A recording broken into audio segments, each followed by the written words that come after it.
daar's een ding wat ek nie verstaan nie. Ek kan nie verstaan, Halleluja. hoe wil mense nog die Here aanneem nie? Prys die Here. Hulle wil hom nog hulle se herder maak. Hy sê, hy kan nie nou die Here dien nie.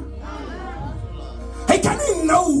Vader, ons eer U. As jy hom vra, sê hy's nog nie gereed nie.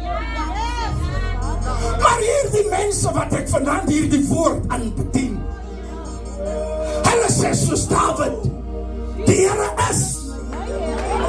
Nee, hy sal wees nie. Nee, gebedsluit hy was nie. Maar hy is.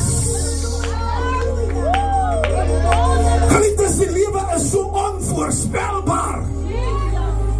Die lewe is so onregverdig. Jy kan nie nog bekostig om alleen deur die wêreld te gaan nie.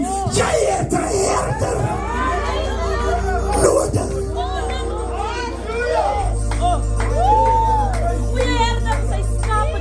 David sê, die Here is teenwoordige tyd.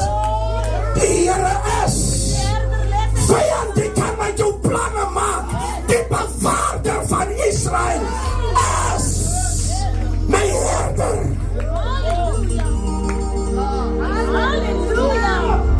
Hey, wat die woord sê, as jy in sy hande is, wie kan jou daar uithaal? Dis die moeite werd om hom jou herder te maak.